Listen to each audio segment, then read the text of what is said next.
Everyone, teaching मंच में आपका स्वागत है। तो सीडीपी हम पढ़ रहे थे और सीडीपी की क्लासेस 2-3 दिन डिले हो गई है कुछ पर्सनल इश्यूज की वजह से, तो उसके लिए हम माफी चाहेंगे। बाकी आपकी जो मैथ्स की क्लासेस थी और ईवीएस की क्लास संयुक्ता मैम करा रही हैं वो डेली आ रही थी, तो उन्हें आप देखें। और हमने क्या किया था लास्ट वीडियो में, ग्रोथ और डेवलपमेंट की स्टेजेस तक कंप्लीट कर लिया था। उसके बाद हमारा जो टॉपिक आता है वो है हेरिडिटी और एनवायरनमेंट। देखो ये अपने आप में बहुत इंपॉर्टेंट टॉपिक है, क्योंकि मैंने आपको बताया था सीडीपी यदि हमने कर ली है तो ये मानो हमने पांचों सब्जेक्ट की पेडागोजी पर अपनी पकड़ बना ली है ना, यानी अपना जो बेस है वो बना लिया है। तो हम सीडीपी अच्छे से पढ़ेंगे ताकि हमारे सारे डाउट क्लियर हों। तो हम देखेंगे हेरिडिटी और एनवायरनमेंट। मैंने आपको लास्ट वीडियो में बताया था कि जो हेरिडिटी और एनवायरनमेंट यानी आनुवंशिकता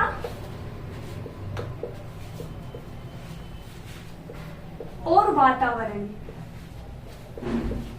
ये दो चीजें जो हैं ये विकास को,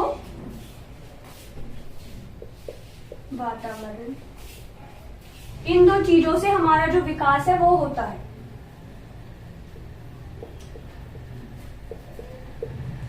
जो विकास के बारे में बताया गया है तो वो लिखा गया है कि विकास बराबर हेरिडिटी प्लस एनवायरनमेंट, यानी आनुवंशिकता और वातावरण को मिलकर हमारा विकास होता है। अब हम पहले देखते हैं आनुवंशिकता क्या होती है। तो आनुवंशिकता के जो जनक माने जाते हैं वो हैं ग्रेगर जॉन मेंडल। इन्होंने आनुवंशिकता की अवधारणा दी थी, मेंडल। ठीक है, इन्होंने, आपने 10th क्लास में भी पढ़ा होगा। जो ग्रेगर जॉन मेंडल थे इन्होंने मटर के दानों पे एक्सपेरिमेंट किया था, और ये क्वेश्चंस भी आ जाता है ईवीएस में। उसमें क्योंकि ईवीएस में बहुत सारे वैज्ञानिक दिए हैं, उन्होंने अपनी अलग अलग, जैसे उसके ऊपर आ जाता है वो जो फर होती है, तो उसमें ग्रेगर जॉन मेंडल को भी डाल देते हैं। तो हम याद रखेंगे ग्रेगर जॉन मेंडल ने किसकी खोज की थी? आनुवंशिकता की, यानी हेरिडिटी की। अब हम देखेंगे आनुवंशिकता क्या होती है।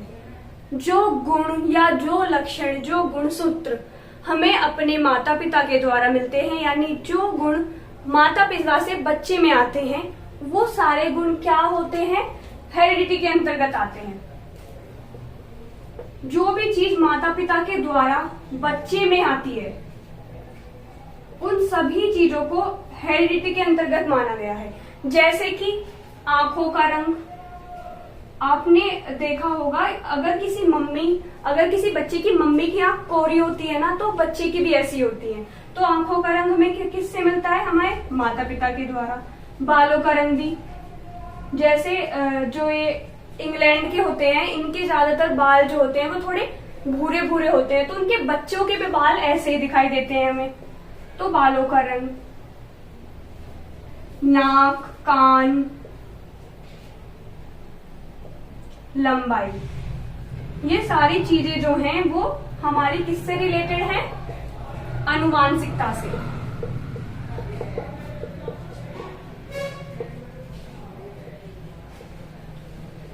अब देखेंगे जो हेरिडिटी है वो कैसे कैसे निकल के आती है, मतलब कि हेरिडिटी में किन किन क्रोमोसोम्स को रखा गया है, कितने क्रोमोसोम्स होते हैं, उन सब के बारे में भी हम डिस्कस करेंगे।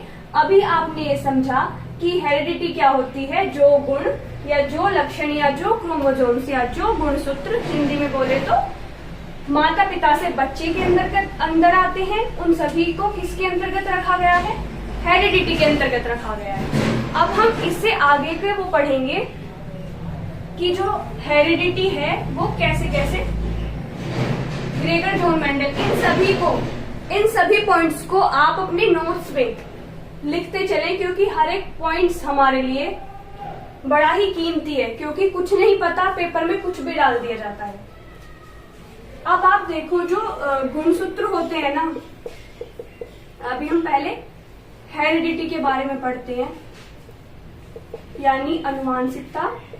वातावरण में आपको बता दूं थोड़ा सा, वातावरण में वो सारी चीजें आती हैं जो हमें अपने, जैसे हमें चीजें अपने परिवार से मिलती है, आसपास, पड़ोस, समाज, उनसे जो हम सीखते हैं, जो हम अपने व्यवहार में चीजें लाते हैं, अपने ज्ञान में वृद्धि करते हैं, वो सारी चीजें किसके अंतर्गत आती हैं? वातावरण की। जैसे हम जब बच्चा पैदा होता है उसके बाद अपने परिवार में जाता है, परिवार से चीजें सीखता है, आस पड़ोस से सीखता है, फिर स्कूल में जाता है तो पीयर्स के साथ सीखता है, यानी जो हम बाहर से कुछ भी चीज ग्रहण कर रहे हैं उसे वो किसके अंतर्गत आती है? वातावरण के।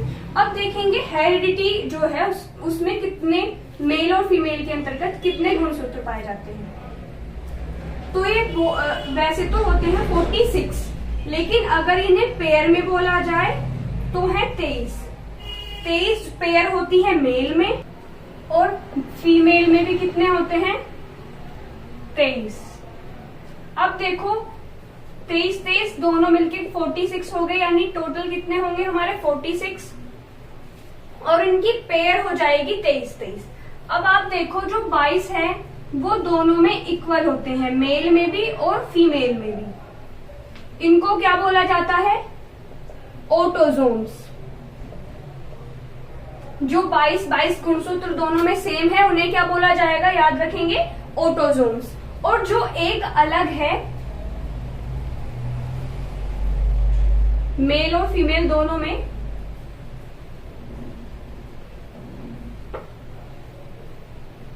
वो कैसे होता है? वो निर्धारण करता है कि उसे हम बोलते हैं सेक्स। वो जो एक बचा हुआ क्रोमोसोम्स है उसे बोलते हैं हम सेक्स क्रोमोसोम्स। यानी ये जो है वो निर्धारण करता है कि लड़का होगा या लड़की। अब देखो वो लड़का लड़की का कंसेप्ट कैसा है, मैं इधर से थोड़ा इसे रफ कर देती हूँ फिर हम अच्छे से समझेंगे। अब देखो वो जो एक है दोनों में अलग है, अब उसे समझेंगे। मेल में तो होता है XX और सॉरी मेल में होता है XY और फीमेल में होगा XX। अब जब Y और X संपर्क में आएंगे तब क्या बनेगा? मेल यानी बॉय बनेगा। और जब X और X संपर्क में आते हैं तब क्या होता है? गर्ल, यानी XX गर्ल और XY बॉय। इसे हम याद रखेंगे। और ये जो एक अलग है दोनों में, इसे हम क्या बोलते हैं? Sex chromosomes. ये वाली बात हमें याद रहेगी। अब आपको पता चल गया होगा कि जो क्रोमोसोम्स है उनका जो बंटवारा है वो कैसे कैसे किया गया है। अब हम हेरिडिटी के बारे में एक और इम्पोर्टेंट बात जान लेते हैं। इसका आप स्क्रीनशॉट ले लेना कि जो हेरिडिटी है यानी जो आनुवांशिकता है, जो बच्चे को माता पिता से मिले हैं उन्हें हम चेंज नहीं कर सकते, तब इसे हम क्या बोलेंगे? ये स्टैटिक होती है क्योंकि इन्हें चेंज नहीं किया जा सकता।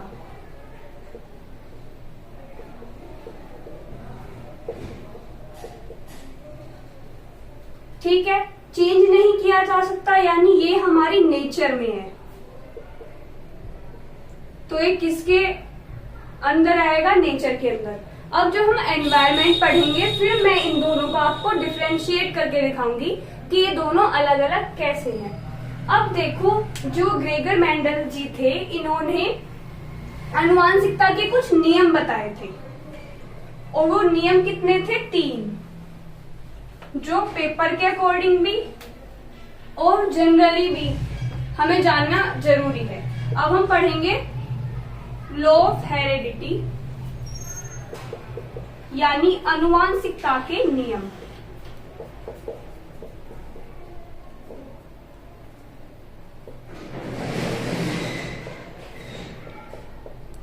तो पहला नियम क्या है?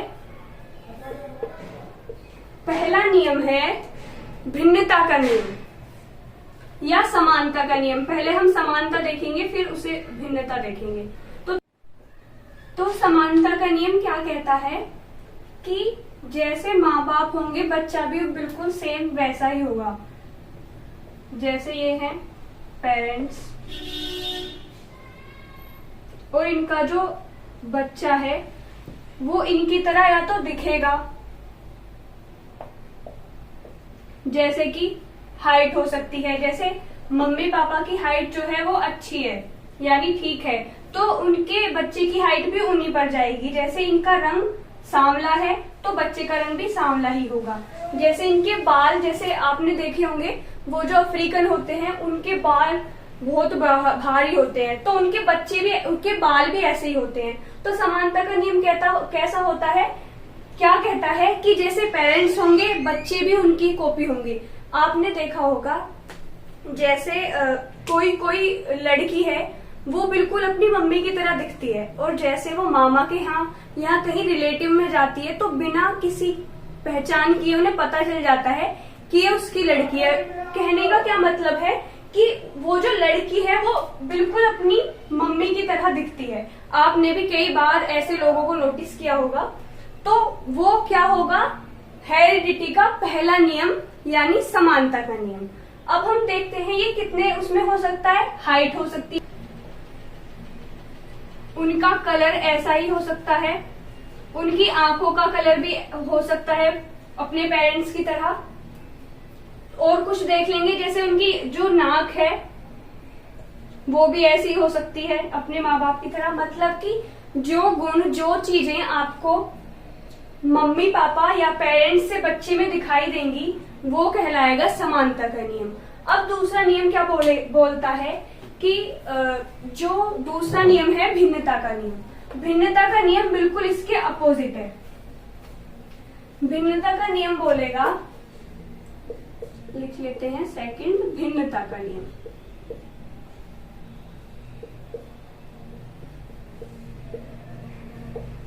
भिन्नता का नियम बिल्कुल इसके अपोजिट है, यानी बच्चा जो है वो अपने मम्मी पापा के बिल्कुल अपोजिट दिखेगा।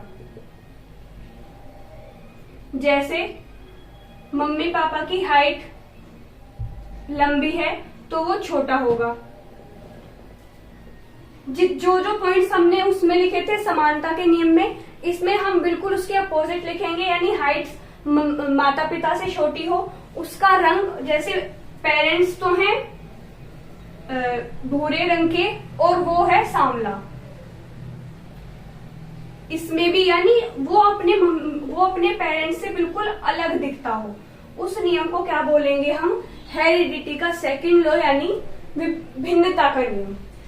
रंग में वो सारी चीजें, मतलब जो पहले पॉइंट्स में सारी चीजें पढ़ी थी उससे ये बिल्कुल अपोजिट हो जाएगा। अगला है प्रत्यागमन का नियम।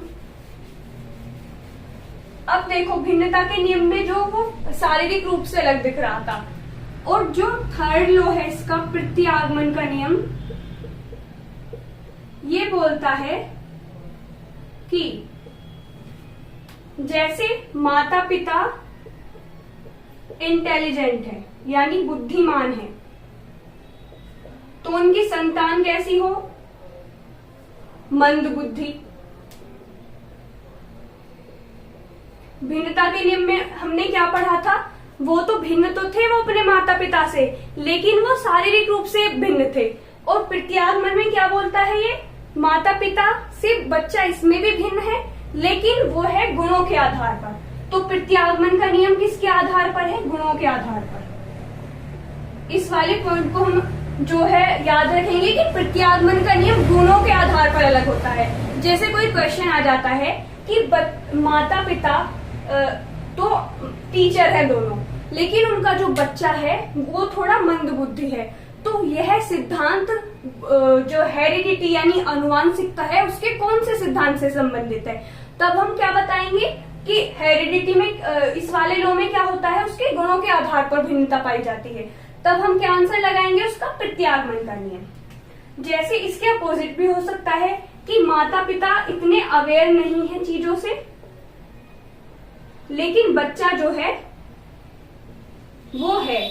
जैसे माता पिता अनपढ़ है, आपने देखा होगा जैसे रिजल्ट आते हैं बहुत कुछ कॉम्पिटिटिव एग्जाम के, तो उसमें क्या होता है, हाईलाइट होके कौन सी चीजें आती हैं, कौन से लोग आते हैं जो गरीब होते हैं कि गरीब माँ बाप का बेटा बना आईएएस, या उसने क्लियर किया एसएससी या DSSB।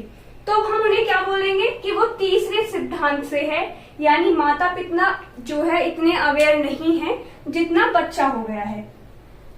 अब आशा करती हूँ ये टॉपिक आपको समझ आया होगा। बाकी हेरिडिटी में बस इतनी ही चीजें आती हैं।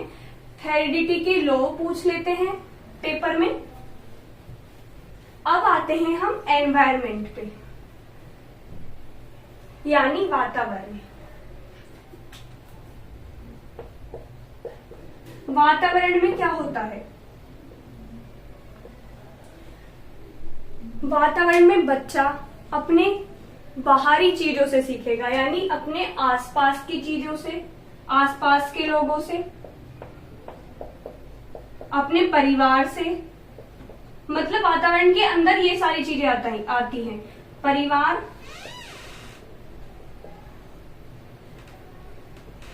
माता पिता से जो उन्हें संस्कार मिलते हैं दैनिक जीवन में, तो वो परिवार में आ जाएगा। स्कूल। अब देखो वातावरण क्या करता है। वातावरण, सोसाइटी भी आ जाएगी। वैसे ये सोसाइटी के ही पार्ट है। कल्चर भी आ जाएगा, रिलीजन भी आ जाएगा, यानी जिससे बच्चा बाहरी रूप से सीख रहा है। जैसे जब छोटे बच्चे को क्या बोला जाता है कि जो छोटा बच्चा है वो एक कच्चे घड़े के समान है, यानी हम उसे जिस रूप में ढालेंगे वो उस रूप में ढल जाएगा। इसलिए कहा जाता है कि बच्चे के सामने कभी भी हमें गलत व्यवहार नहीं करना चाहिए, क्योंकि बच्चे जो हैं ऐसे ही सीखते हैं जैसे वो देखते हैं। तो बच्चे के सामने या जो बच्चा है उसका विकास के लिए जो चीजें प्रभावित करती हैं अब उन्हें देख लेते हैं। जैसे एनवायरमेंट है,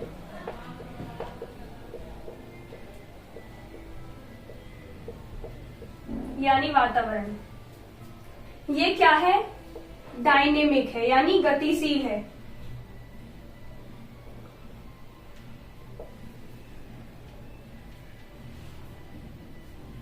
डायनेमिक। अब डायनेमिक कैसे है? ये बदलता रहता है, इसको हम बदल सकते हैं। जैसे एग्जाम्पल लेते हैं ट्विंस का, कि जो दो भाई थे, दो जुड़वा भाई थे, उन्हें एक को तो हमने भेज दिया अमेरिका और एक को इंडिया में ही रहने दिया। अब देखो उन ट्विंस की जो हेरिडिटी है वो तो सेम ही है, लेकिन हमने उनका जो वातावरण है वो बदल दिया। अब देखो जो अमेरिका वाला बच्चा था उसकी शिक्षा दीक्षा अलग हुई, उसमें फिर हमने इसमें उसका रहने सहने का अलग स्टाइल था इंडिया वाले के अकॉर्डिंग। इंडिया में जो था उसमें भारतीय जैसे गुण आए, यानी रहने सहने का अलग तरीका, कल्चर, रिलीजियन। तो इन दोनों बच्चे पर ही अलग अलग प्रभाव पड़ेगा एनवायरनमेंट का। वो बच्चा दिखने में तो ये दोनों सेम है, लेकिन उसके जो व्यवहार है वो अलग है और इसका व्यवहार अलग है। इसे क्योंकि अलग रहना सहना मिला है, अलग शिक्षा मिली है, अलग कल्चर मिला है, अलग रिलीजन मिला है। अब हम इसमें देखेंगे, जैसे आप नॉर्मली भी देखते हो, आप कहीं कुछ टाइम आप बाहर रह के देखो, मतलब आप कुछ टाइम के लिए बाहर चले जाते हो और फिर आप घर आते हो अपने, तब आपको ये ताने सुनने को अक्सर मिलते होंगे, जैसे आपने एक दो काम नहीं किए, कि इसे तो वहां की हवा लग गई है। तो वो हवा लगने का क्या मतलब है? वहां का वातावरण में आप ऐसे होके आए हो कि आप उनकी नहीं सुन रहे हो। तो वो किसका असर होता है? वो सब एनवायरनमेंट का ही असर है। आप अपने घर तो अलग थे और वहां जाके आप में चेंजेस आ गए हैं, तो क्या बोलेंगे? एनवायरनमेंट है वो है डायनेमिक। डायनेमिक है तो ये किससे रिलेटेड है? नर्चर से। और मैंने आपको क्या बताया था? हेरिडिटी इसके अपोजिट है। जैसे ये क्या है? स्टैटिक, जिसे चेंज ना किया जाए, और ये किसके अंदर आएगी? नर्चर, यानी प्रकृति और पोषण बोलते हैं हिंदी में।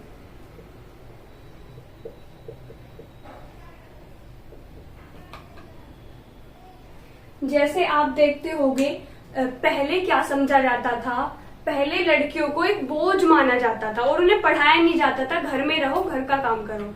लेकिन जैसे जैसे धीरे धीरे लोग अवेयर हुए, चेंजेस आए हमारे एनवायरमेंट में, वैसे वैसे अब लड़कियों को पढ़ाना शुरू कर दिया है और लड़कियां अब अच्छे मुकाम पर पहुंच गई हैं। आपने यूपीएससी का रिजल्ट तो देख लिया होगा। अब हम देख लेते हैं विकास को प्रभावित करने वाले कारक, यानी किन किन कारकों से जो विकास है वो प्रभावित होता है।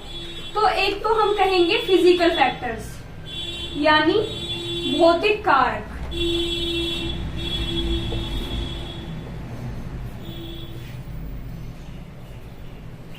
दूसरा कहेंगे फैमिली,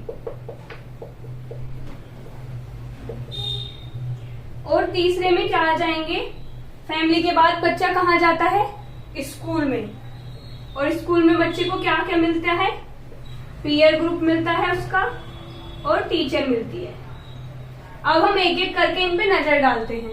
तो विकास को जो फिजिकल फैक्टर्स है उसके अंतर्गत क्या क्या आएगा।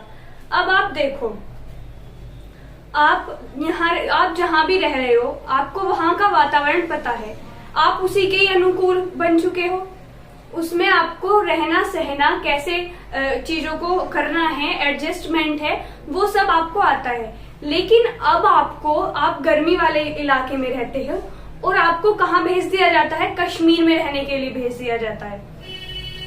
तब क्या होगा, आपको जो है रहने सहने में भी, प्लस आपकी जो बॉडी है उसको एडजस्ट होने में टाइम लगेगा, क्योंकि वहां बहुत ज्यादा ठंड होती है।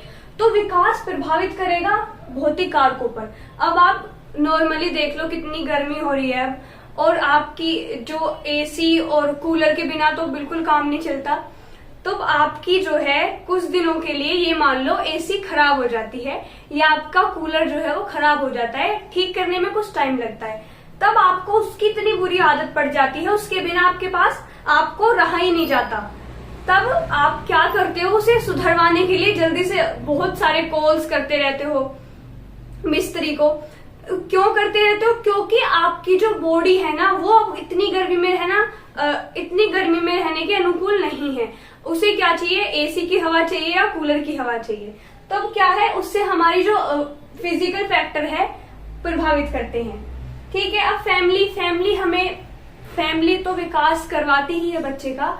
अब आप देखो, फैमिली में सारी चीजें आ जाती हैं।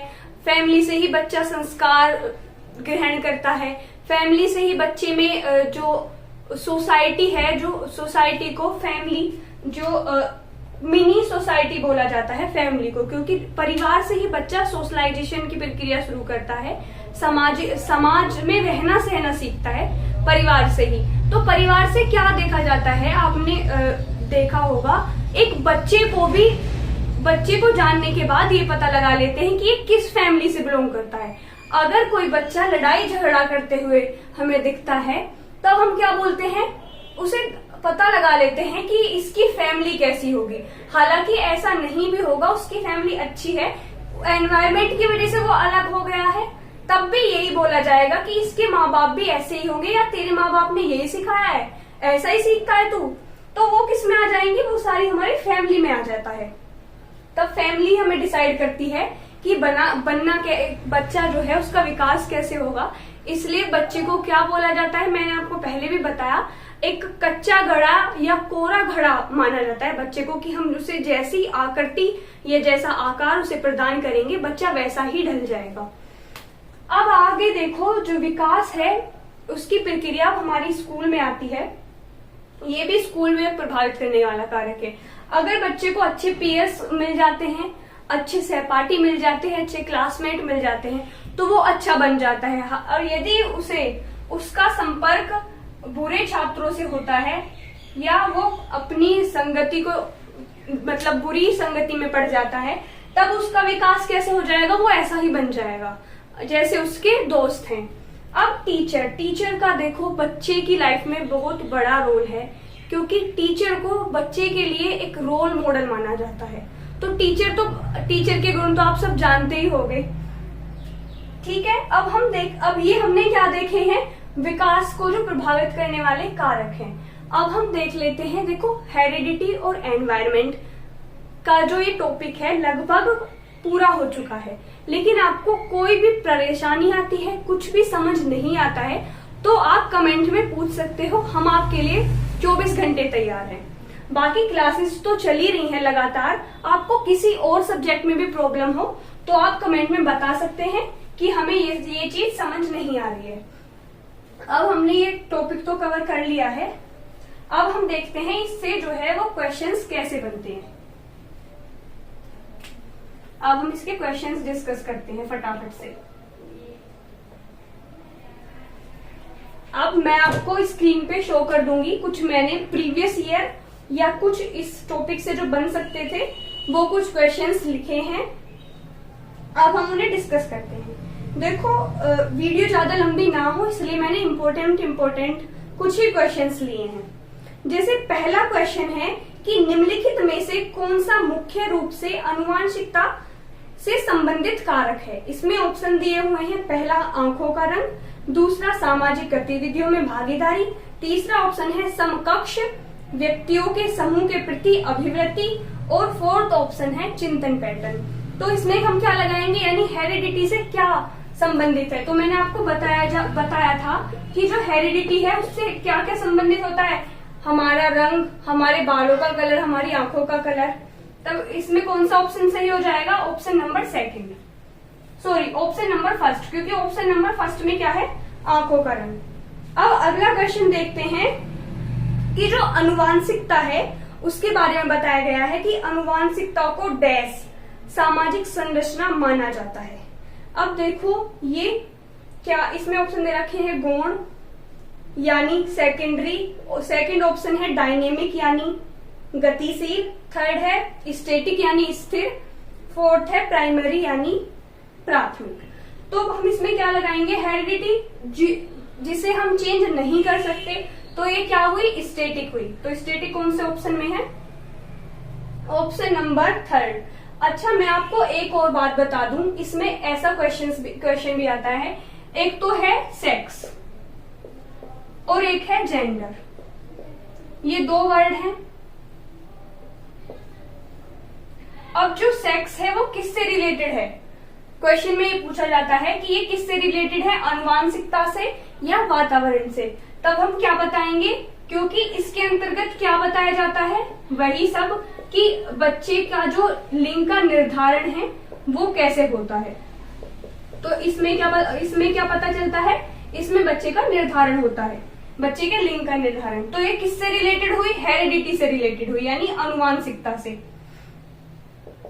लेकिन जेंडर में क्या है, जेंडर में आ जाएंगी वो सारी बातें जिन्हें लड़की और लड़के के लिए समाज ने बांट दिया गया है। जैसे लड़की जो है वो घर का काम करेगी और लड़का जो है वो बाहर का काम करेगा। ये किसने बताया, नियम किसने बनाए हैं, ये हमारी सोसाइटी ने ही बनाए हैं कि जो लड़के हैं वो घर का काम नहीं कर सकते, वो घर का काम कर ही नहीं सकते, क्योंकि उनके 5 उंगली जो हैं लड़कियों के वो स्पेशल से लगी हुई होती हैं। ये सब सारी चीजें किसने बताई हैं, सोसाइटी ने। और अब देखो जैसे छोटे बच्ची होती है उसको खेलने के लिए क्या क्या चीजें मिलती हैं, गुड़िया मिलती है, छोटे छोटे वो गैस सिलेंडर, चूल्हा वगैरह, वो सब उसे खेलने के लिए दिए जाते हैं। वो किसके द्वारा दिए जाते हैं, सोसाइटी के द्वारा, क्योंकि सोसाइटी ने ये निर्धारित कर दिया है कि भाई लड़की जो है वो चूल्हा चौका करेंगी आगे जाके, तो इन्हें अभी से ही ऐसे ऐसे खिलौने खेलेंगी तभी इनका इंटरेस्ट डेवलप होगा। लेकिन लड़कों को क्या दी जाती है, बंदूक, गाड़ी, बैट बॉल,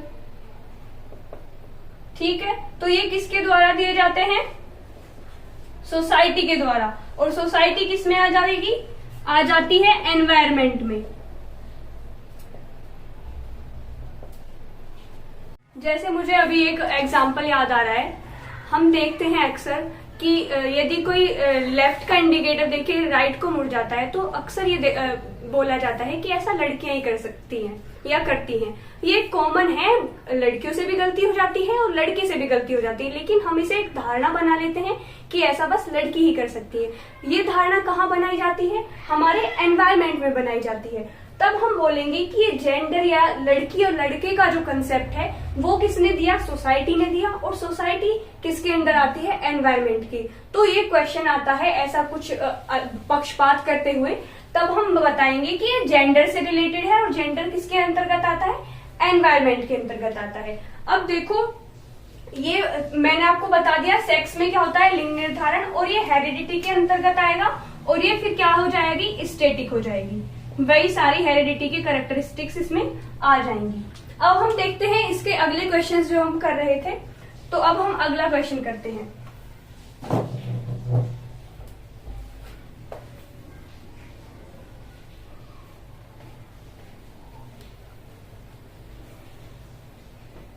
तो अब अगला क्वेश्चन क्या है, प्रकृति पोषण विवाद निम्नलिखित में से किससे संबंधित है, यानी जो नेचर और नर्चर की डिबेट है वो किससे संबंधित है। तो पहला ऑप्शन है अनुवांशिकता और वातावरण, दूसरा ऑप्शन है व्यवहार और वातावरण, तीसरा ऑप्शन है वातावरण एवं जीव विज्ञान, और फोर्थ ऑप्शन है वातावरण एवं पालन पोषण। तो आपको ऑप्शन देखते ही पता चल गया होगा कि इसमें क्या आंसर है।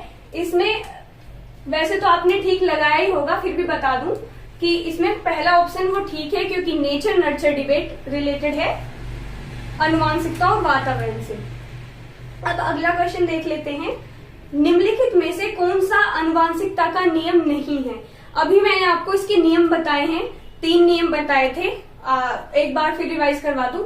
समानता का नियम, भिन्नता का नियम और प्रत्यागमन का नियम। तो इसमें ऑप्शन में दे रखा है पहला समानता का नियम, ये भी है, भिन्नता का नियम भी है, प्रत्यागमन का नियम भी है। फोर्थ ऑप्शन में इसने दिया है अभिप्रेरणा यानी मोटिवेशन। तो मोटिवेशन में बता दूं हेरिडिटी का कोई नियम नहीं है, तो इसमें हम क्या लगाएंगे, नेगेटिव, क्योंकि उसने नहीं है बोला है। तो नहीं है वाले क्वेश्चंस में हम गलत छांटते हैं। तो गलत इसमें कौन सा ऑप्शन गलत है, वो है मोटिवेशन।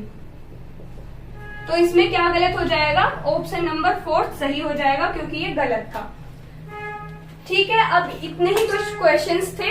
यदि आपको इससे रिलेटेड और कुछ क्वेश्चंस चाहिए तो अब आप कमेंट में बता देना, मैं टेलीग्राम पर डाल दूंगी। टेलीग्राम चैनल है हमारा टीचिंग मंच के नाम से, आप उसे ज्वाइन कर सकते हो, क्योंकि वहां हमारी जो क्लासेस है उनका नोटिफिकेशन डाल दिया जाता है, और जो बाकी क्लासेस के नोट्स होते हैं वो भी टीचिंग मंच पर प्रोवाइड कराए जाते हैं।